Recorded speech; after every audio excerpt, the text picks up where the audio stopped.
A pure perception lent its lucent joy. Its intimate vision waited not to think. It enveloped all nature in a single glance. It looked into the very self of things. Deceived no more by form, he saw the soul. This is the last line, which is the pure perception. These are the gifts of the Spirit, slowly, that come to him as he enters into his larger self. The section starts. As so he grew into his larger self. There is in each of us a larger and yet larger being. We are not this small apparent individual that seems to be ourselves. If we can expand our consciousness, we realize that gradually we are part of the universe. But we have to grow into it, and that has to be the result of a great, you might say, deal of preparation, of sadhana. So that is the true wisdom. So here the gifts of the Spirit, the first one, he starts with perception. Sometimes perception is understood to be associated with the word, not what you see, but you understand what you see. That's the first stage of perception. We often don't understand what we see.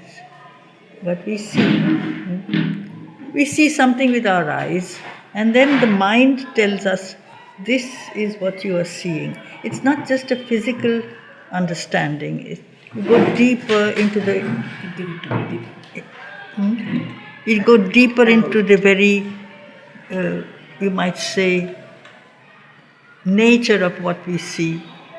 You can start with something which is, at the start, a very clear intellect, a clear understanding. Because perception it's a form of seeing. It is a form of seeing. But the seeing that is supported by an understanding. An understanding does not really come unless one has the real knowledge. And knowledge does not come unless one has the experience of what we know. So gradually we go deeper and deeper. We enter into the very core of what we see, and then we become that, and that is the pure perception. It is not just an understanding, it is a becoming. And the becoming of what you see can happen only when your consciousness enters into that experience. So it has to start with an abolition of the dependence on the personal understanding, the ego of the mind, the ego that seems to be very, very sure of itself. That has to be wiped off. And you stretch the experience, you stretch yourself into what is around you, above you, in front of you, within you also. Because we have so many layers to our nature, which we fail to even recognize. And when we do, we give explanations that are very shallow. So-called psychologists make very easy and shallow explanations because there is no becoming. If I become and I realize I am so much more than what I think I am, because I have the whole universe inside me, but I have to plunge deeper and deeper and deeper and find truths that are all there, above, around and within. So there you look into the very self of things, not self of himself, but self of everything, the essence of the truth that is there in all creation. And that is the pure perception. You don't see the surface form and shape. You don't give it an explanation which is given by an intelligent or a clear mind. You become that essence. You move into another dimension. Therefore, deceived no more by form. he saw the soul. We are easily deceived by form, the outer manifestation, the outer expression. This is what we say is the truth. But deceived no more by form, he saw the soul of everything, not himself. Or there is no distinction. Essentially, the soul within is the soul around. There's a universal presence, there is a universal play of consciousness. Each thing is an embodiment of the one. And this is where the widening of the being of the consciousness comes. So he has grown into his larger self. That's how the section starts.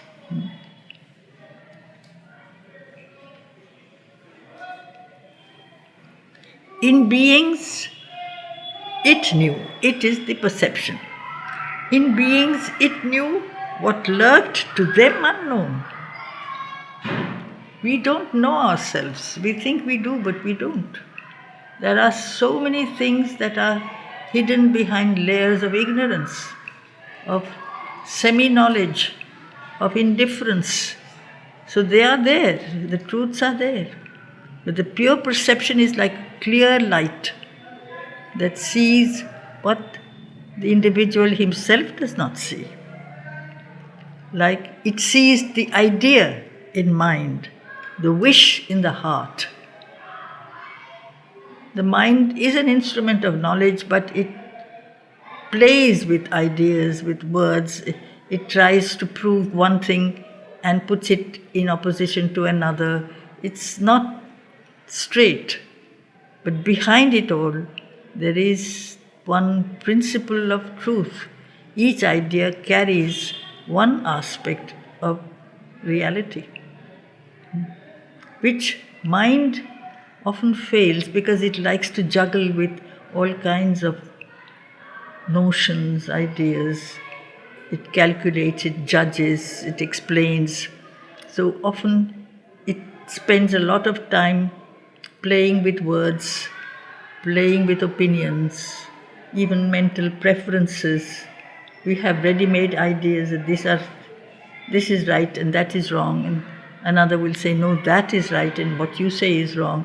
All these things are games that take up so much of our mental life. Go straight to see which aspect of the truth, even if it's a small one, does each idea transmit. Because there is always the element of truth, of light, because finally mind is an instrument of light. It seeks the truth. It doesn't know how to find it. Because usually it divides. Mind becomes an instrument of division, of opposition. But the pure perception goes beyond this division and sees the truth behind the play of notions, of opinions, of judgments. The same, the wish in the heart. If we look at ourselves also, we have all kinds of feelings and wishes and desires which we don't admit that they exist in us. We are complex beings. The whole universe is in each of us. Each vital nature is a universal. The vital is a flow of universal energy. We are part of that universal energy. And the desire is usually something that the vital ego formulates. But behind it there may be something which is not just desire, which is part of this universal flow of love, of joy, of a certain sense of harmony. But the heart wants everything for itself. The individual wants to take it for his own benefit, for his own enjoyment, for his own preference. So if I can break out of this sense of my personal preference or my personal way of defining things and can go straight to that aspect of the universal vital energy, which is finally that which keeps the universe going. Energy. It's a flow. It's a force without which nothing can be. It plucked out from grey folds of secrecy the motives which from their own sight men hide. You see how? Because we like to think that we are very nice people. We are good people. Others are not, but I am. You are. But there are always some who are not. That's how we like to see things. We see things the way we like to see them. That's the whole problem. That if we can see things for what they are, we remove our personal likes and dislikes, our egos, and if we look straight at ourselves, we may not like ourselves so much. We may find things that are not at all acceptable. So then we can start working. We can root out those things that really are unbeautiful, ugly, wrong, because we realize wrong in the sense that they harm us, they hurt us. So usually we put the blame on everything else except ourselves, the environment or other people or whatever. But it's also we are of the same environment. We are part of the same universe. And so it's so childish if we look at ourselves that we cheat ourselves all the time because we don't want to look straight at ourselves. How can I really correct myself or make a progress if I don't look straight at my inner being and find what is stopping me from going forward? There are things which I believe or I like to believe which are not true. So I have to work on myself a great deal and break down the opposition, break down this sense of ego. It's such a wonderful thing, the way he has put it, the motives which from their own sight men hide. He felt the beating life in other men. It's the same thing, to feel that same universal flow of existence, the life force, without which there cannot be existence. It's not I am alive, but there is a universal life force of which I am a part, so are you, so is everything, so is the plant or the insect. Everything is an expression of that universal life force. If I can identify myself with that, that is again a perception. The perception becomes something that goes beyond, behind the surface experience and sees the truths that are really upholding manifestation, creating or supporting all things. I can see the truth behind the surface. If I am not already guided by my opinions and my notions, then I can never see the truth. I can only see my truth. I can only see my opinions. But when I remove them and I see the thing for itself, knowledge or wisdom is really, especially knowledge, is to know something for itself, the thing in itself, as it is called. That is the truth of philosophy. Not what I think is true. What is true, the I has to go. The I has to be pushed aside and see the truth for itself. Then I can become identified, feel one with, start with maybe not all men, but I'm no longer trapped in my littleness, in my sense of a personal individuality. I can feel that I'm part of a wider experience. Even supposing we live in as we do, in a community that is not very large, but it's still a community. And there is an existence, a reality, there is a consciousness, there is a flow of force and energy in the community.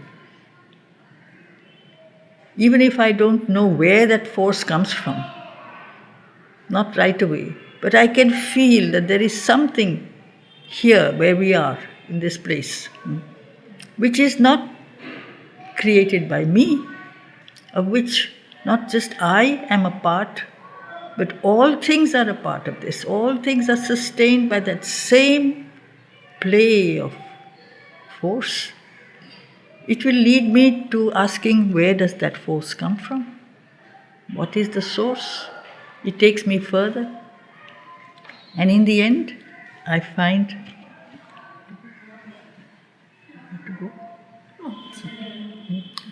that I have to understand that there is nothing but the divine. That is the source. But I have to go step by step. But I have to break out of my littleness. My littleness, it's a little island ego, as he calls it. I am closed in my little life. Slowly, if I can open up, and I feel that same life is everywhere. I am no better than that beautiful flower. The same force that is there in me is there in that flower. And this is there in one of Mother's experiences in Japan, where she identified herself with a cherry tree. So the energy that is flowing through the individual is flowing through all things. All these are experiences which first demand the abolition, at least the weakening of the ego. Did you say we have to break out of our little mess?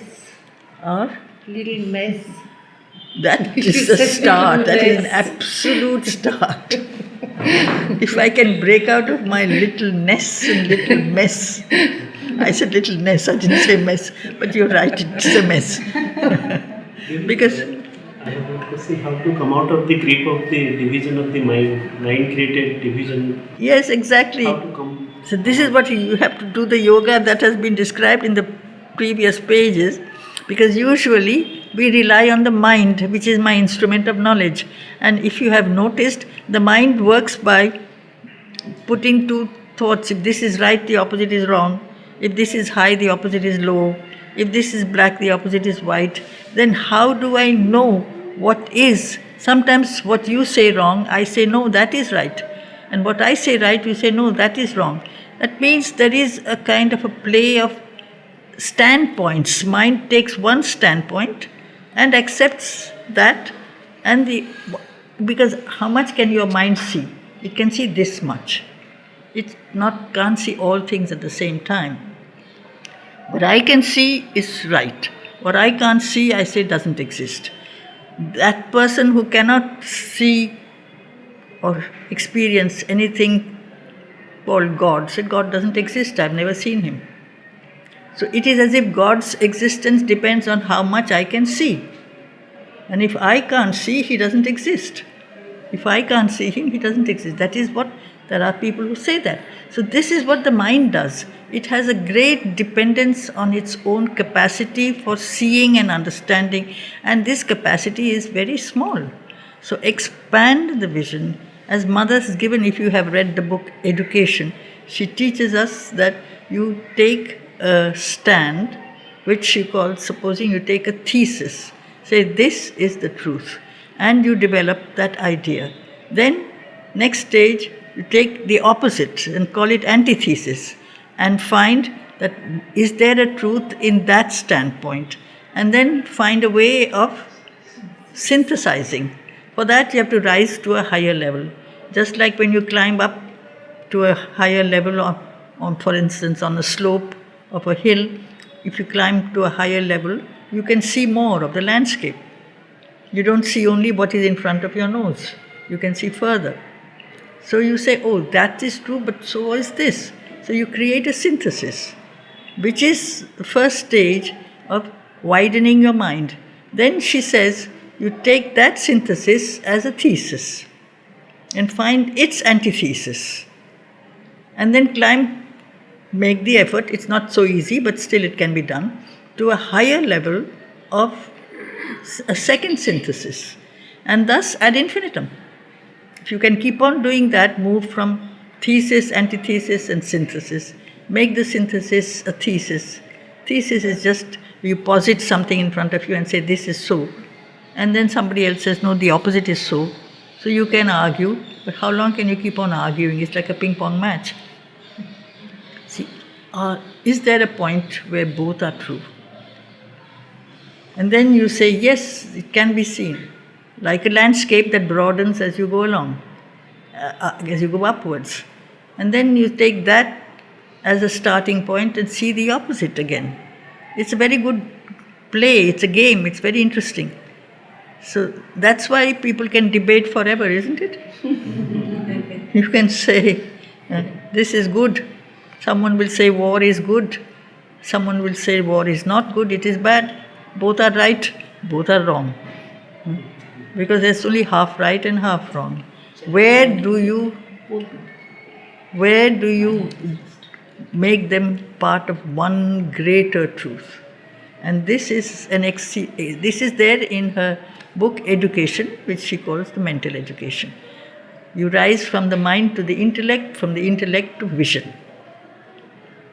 And that higher vision is slowly that which will lead us to a wider knowledge, a wider understanding. Otherwise, each of us, we are trapped in our own minds. You say, this is my way of thinking, this is my way of seeing, this is what I believe, and that's all. And if you don't believe what I believe, then there can be all kinds of consequences. You're a bad person, or you go away, or whatever. I won't go into all kinds of dramatic descriptions. So he felt the beating life in other men. Invade him with their happiness and their grief. These are all detailed experiences that Sri Aurobindo has noted even in certain sonnets. Another's pain he feels as his pain, another's joy as his joy.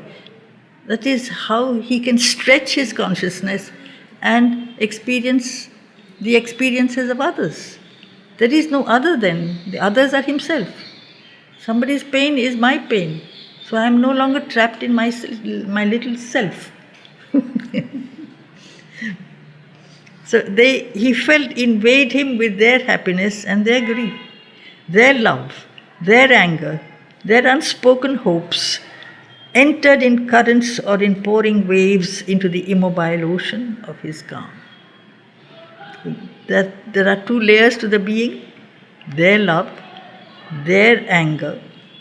He is not correcting them, he is not judging them. He sees that there are all kinds of vital movements. There can be pain, there can be joy, there is unspoken hopes, which often they themselves don't express. Thoughts, feelings, emotions, which one does not admit to oneself also. They are there. But they entered into the immobile ocean of his calm. See, he is not judgmental. He does not say, these are bad things, I will not let them touch me. He allows everything to enter into him like a vast ocean that any river can fall into the ocean. The ocean will not refuse whatever river comes to it. It becomes the ocean. And so these feelings become part of his calm. He is like a vast, undisturbed, this is the Purusha consciousness. This is the wide, silent spirit that does not judge, that does not deny anything. That is one of the aspects of grace also. The grace is for all. It is not given to the few who deserve. Nobody deserves grace. It comes undeserved. It's not a reward. In the same way, there is that state of consciousness that has to be sustained by a vast calm. It does not really reject, accept, deny anything. Everything is there in this world of diversity, in this world of multiplicity. So there are movements which are very varied. There are luminous movements, less luminous movements. There are violent movements of the thought, of the mind, of the spirit, of even the body. All kinds of things. In this play of the one becomes the many. In the play of the many, all things are permitted to manifest themselves, and yet they are all expressions accepted by the one from whom all came, to whom eventually all return.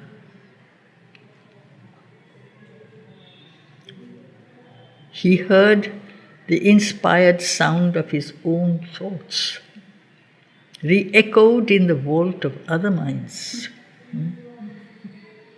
Inspired, it's again breath. You're talking of breath.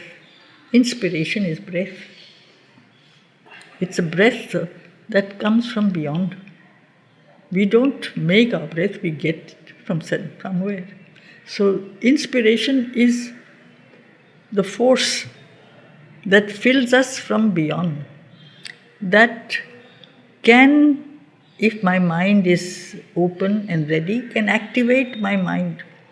An inspired mind or an inspired person or an inspired poet or artist has to be very empty, very calm, so that he can be filled by a force. Like your lungs have to be totally empty if you want to fill them with fresh air. Inspiration is breathing in. And that is what even many poets have mentioned, that you have to be, there's a poet C.D. Lewis, I think, you have to be like a dark, echoing reservoir. Echoing in the sense it is empty. Dark, empty of your own personal light. Then you can be filled by inspiration. She fills you because you have emptied yourself of yourself. So, of his own thoughts. And these are experiences that the notation of the experience, the detail of the experience that is there in the description are sure signs that they are things that he has personally gone through and has noted.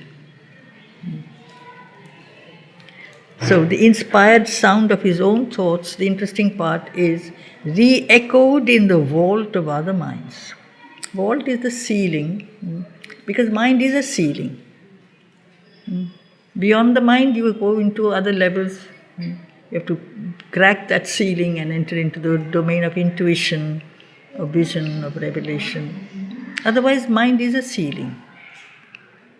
But if it enters into a room with a high ceiling, then there is a reverberation, there is a kind of a echoing resonance. And so he says his own thoughts are re-echoed in other minds that are similarly open, that are similarly, you might say, quiet, and therefore more receptive.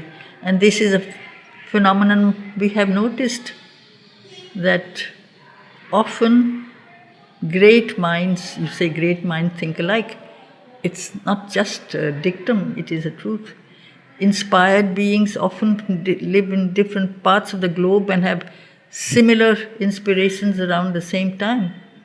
Someone who lives in one corner of the earth and someone else who lives somewhere else has often as if been touched by something, a new perception, a new vision.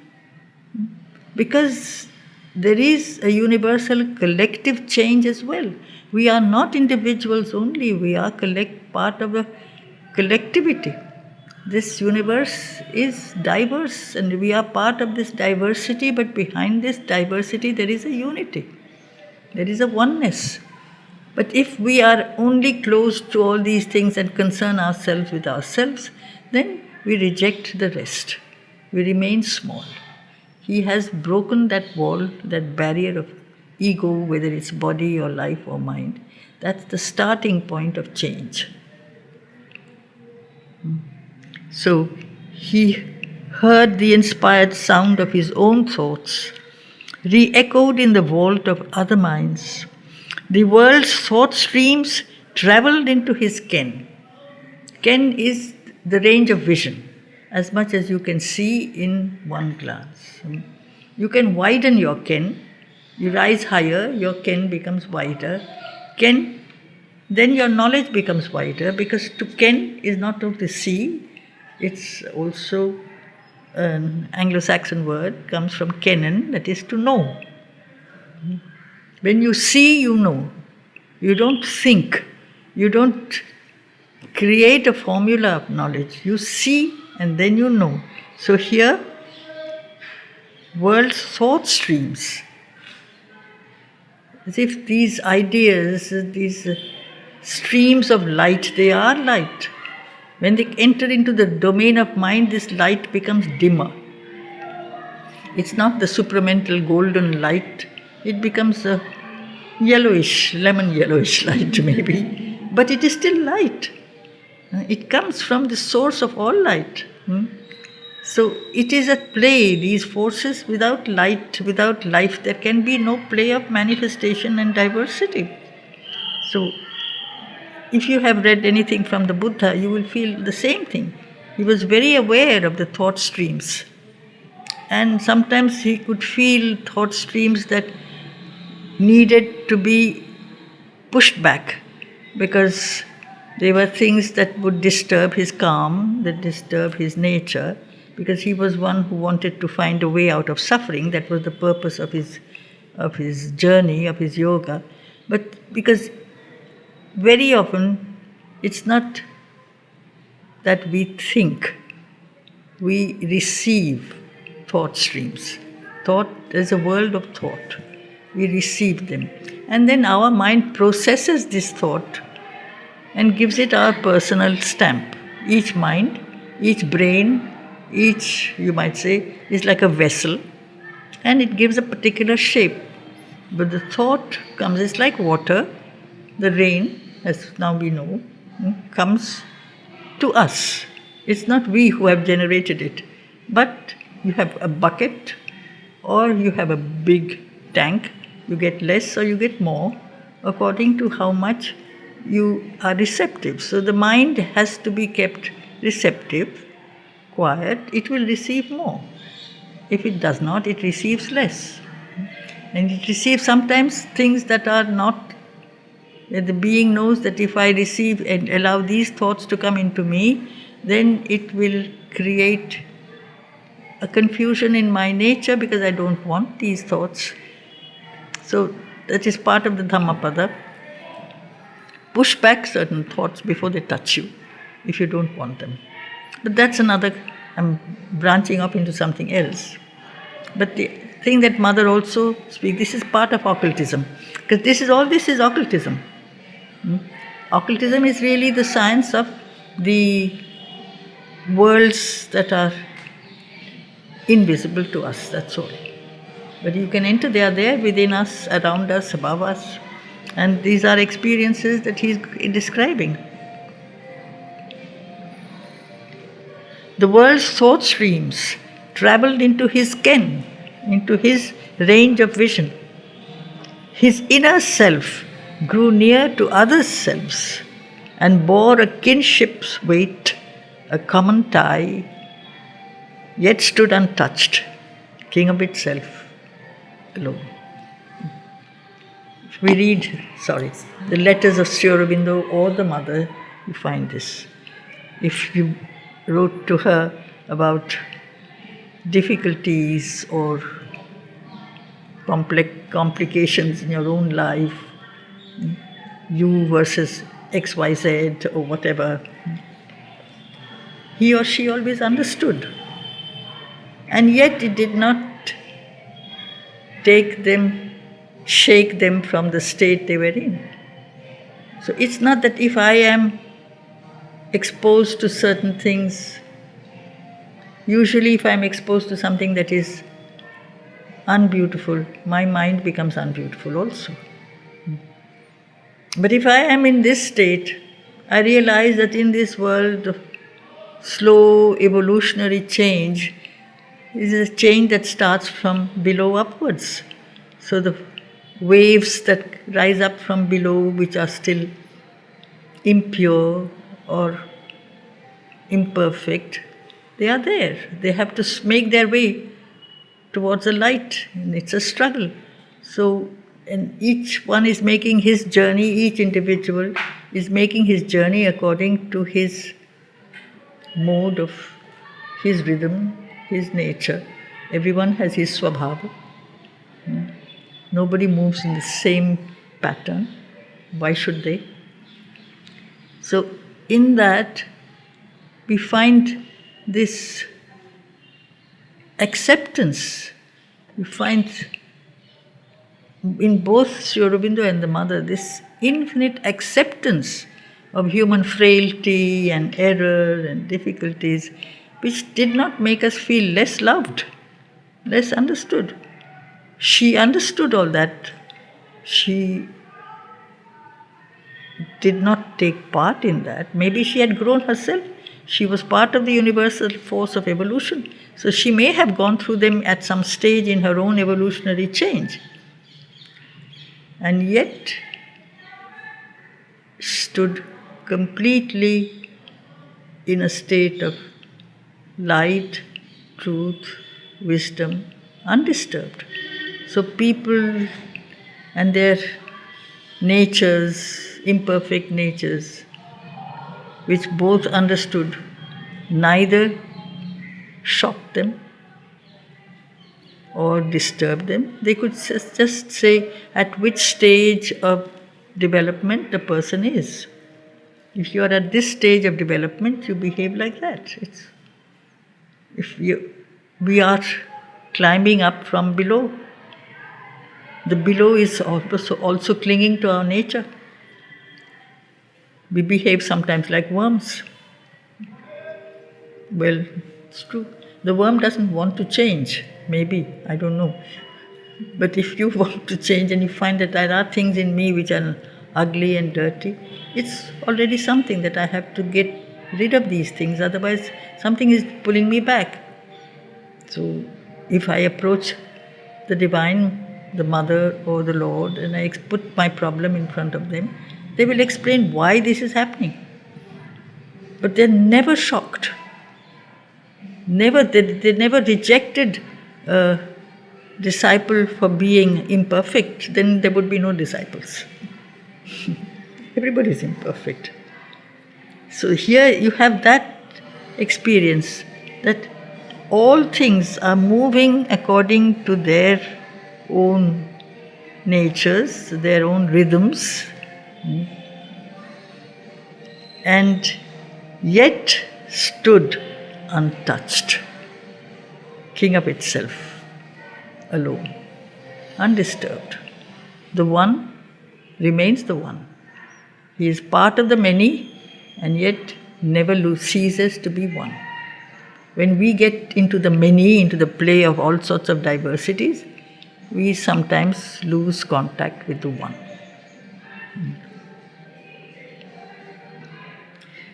A magical accord, quickened and attuned to ethereal symphonies, the old earthy strings. It's like a musical instrument, and he uses images from music. Accord is harmony, where different notes that are played together create a richer sense of oneness. It is not a singular oneness, it is a more rich and complete oneness. What is the earthy strings? Like a musical instrument has many strings. The sitar has 7 strings. So we also have 7 parts of our being. But to be able to transmit harmonies, richer, harmony is one of the forces of perfect manifestation. Ethereal is another word for spiritual. Ether is spirit. So matter can transmit the spirit through the body, through the life, through the mind. to be capable of transmitting the spirit.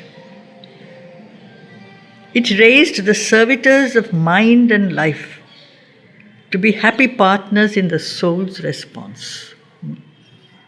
So mind and life are the strings, part of the strings that transmit the purity, the joy, the light of the soul. Naturally, this has to be prepared for. This is the yoga of self-perfection, the yoga that Ashwapati or Sri Aurobindo has done. Slowly, the outer being becomes an expression of the inner nature, which is the first stage of the yoga that we are expected to do. In all of us, the divine presence is there. In all of us, on the outside, the divine presence is not always there. There's a lot that is not divine in our outer being. So to be able to refine, to perfect, to harmonize the inner being with the outer nature, then you have a richer musical instrument, if you like. The being becomes a musical instrument. It transmits a greater harmony. A musical instrument is made of matter. It's made of wood, it's made of metal. But it transmits not matter, it transmits the spirit. Sometimes the soul sings through the voice, if the person really knows how to sing. Sometimes the divine plays through the notes. The notes are simply just an opportunity to transmit a greater harmony. This is what we are given a chance to do in our life, in our body, to transmit a greater beauty or a greater light. So tissue and nerve were turned to sensitive chords, records of luster and ecstasy. It made the body's means, the spirit's acolytes. So the body's means are tissue and nerve, become an expression of the spirit. The acolyte is one who used to take part in a spiritual or religious ceremony, like a trainee priest, a young one who is being taught how to be a true priest. And what is really a priest? A priest is one who connects the divine with the human and the human to the divine. That is religion, that in its highest sense, a means of connection with that which is beyond. So when the body can become a kind of a link or a connection with the spirit, that is the integral yoga.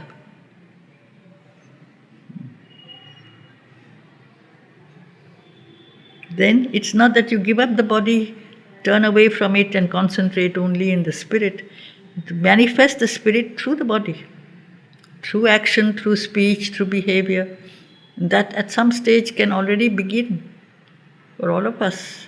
In our speech, in our behavior, we learn to remain capable, or we teach ourselves to be capable of transmitting whatever is beautiful and perfect, and reject or close ourselves to whatever is full of discord and disharmony.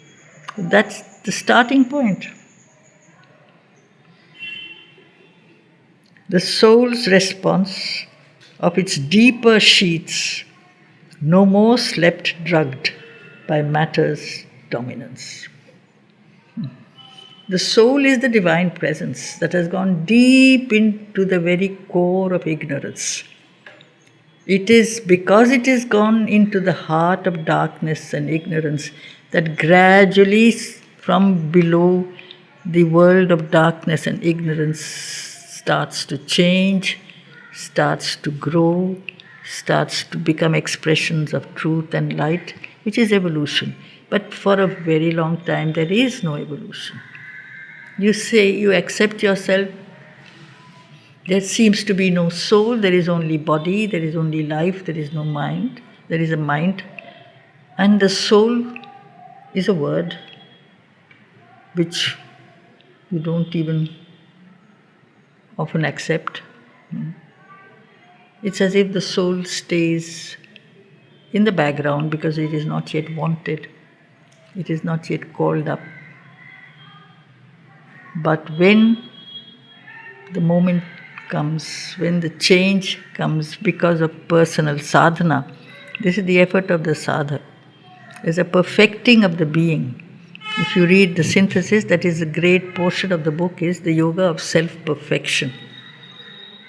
One has to really perfect oneself because it is the basis that the human is, and you might say, being who is in the process of becoming divine if he allows himself to be that.